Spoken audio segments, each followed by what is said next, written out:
দর্শক সালাম এবং শুভেচ্ছা রইল। খুব ছোট্ট একটা সংবাদ, কিন্তু এই ছোট্ট সংবাদের গুরুত্ব অনেক বেশি এবং আগামী দিনের রাজনীতি, আগামী দিনের বাংলাদেশে আওয়ামী লীগের রাজনীতি এবং রাজনীতির প্রেক্ষাপটের অনেক কিছুই আপনাদের সামনে পরিষ্কার করে দিতে পারে।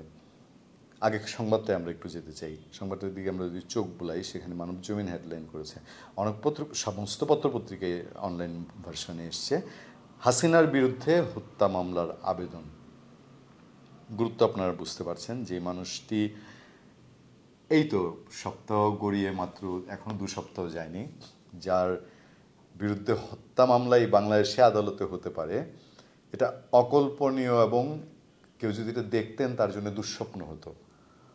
এবং তিনি কোন ঘরে থাকতেন, আয়না ঘরে না ভাঙা ঘরে, এইটা আসলে খুঁজে বের করাও হয়তো মুসিবত হতো। কিন্তু দেখেন, ওই যে বলে না যে আজকের রাজা তো কালকের ভিখারি, অবস্থাটা অনেকটা সেদিকেই যাচ্ছে কিনা। আমি আরেকটু অন্য আলোচনায় যাব, কিন্তু তার আগে একটু সংবাদটায় চোখ বুলিয়ে নিই, তাতে করে আপনাদের বুঝতে সুবিধা হবে।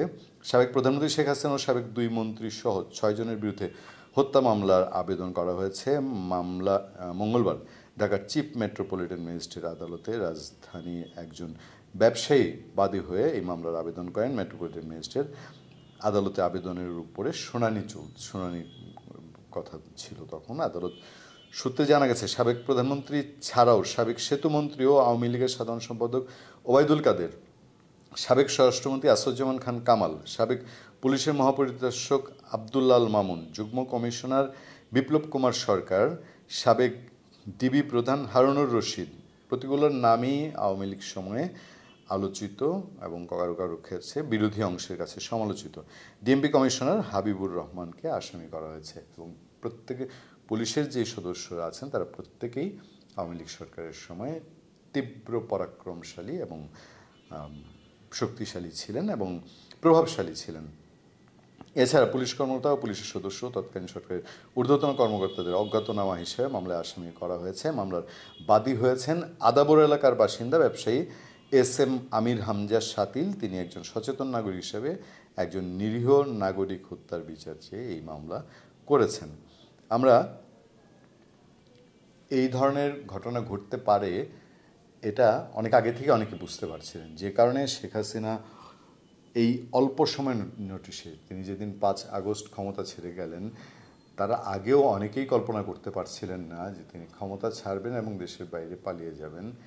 এই যে বিষয়াশয়গুলো, যেগুলো তিনি তার সরকারের সময় গত 16 বছর ঘটেছে, সেই বিষয়গুলো মাথায় রেখেই সৌভাগ্যবান তিনি যে তিনি দেশ থেকে যেতে পেরেছেন।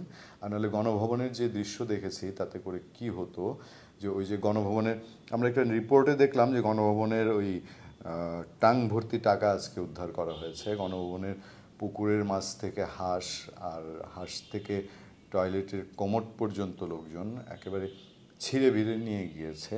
সেই ক্ষেত্রে শেখ হাসিনা নিশ্চয়ই বুঝতে পেরেছিলেন, বা তাকে অন্তত একটা সুযোগ করে দিয়ে সংশ্লিষ্টরা বোঝাতে পেরেছিলেন যে অবস্থা আর 45 মিনিট অবস্থান করলে কি হতে পারে।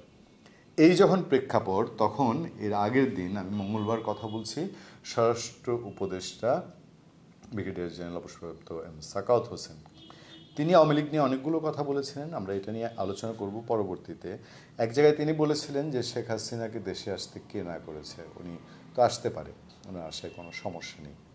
আদতে কি তাই? বাস্তবতা কি তাই বলে? সেই হিম্মত, সেই বাস্তবতা, সেই প্রেক্ষাপট, সেই অবস্থা, হ্যাঁ আওয়ামী লীগ আছে, আওয়ামী লীগ থাকবে, এ নিয়ে কোনো সন্দেহ নেই। বিএনপিকে যেরকম 16 বছরে নিঃশেষ করা যায়নি, অনেক ঝড় তুফান ঝাপটা, যেটা বাংলাদেশের ইতিহাসে খুব কম বলা যায়, সেখানে আওয়ামী লীগের উপর হয়তো তার চেয়ে কয় গুণ যাবে কি যাবে না, কিন্তু এই 2 রাজনৈতিক দল একেবারে নিঃশেষ হওয়াটা, এটা খুবই আমার কাছে, আমি জানি না যে এটা কে কতটা নিশ্চয়তা দিয়ে বলতে পারবেন। তো সেই ক্ষেত্রে সেরকমও যদি হয়, কিন্তু এই যে মামলা, প্রথম মামলাটি শুরু হলো বলা যায়, তারপর আর মামলা মোকদ্দমা আসলে কি হতে পারে, বা সেই জায়গায় শেখ হাসিনা কতটা দুঃসাহসিক সিদ্ধান্ত নেবেন দেশে ফেরার, এ নিয়ে অনেক বড় বড় প্রশ্ন থাকতেই পারে। ধন্যবাদ সবাইকে। ভালো থাকবেন, সুস্থ থাকবেন। আবার দেখা হবে, আবার কথা হবে।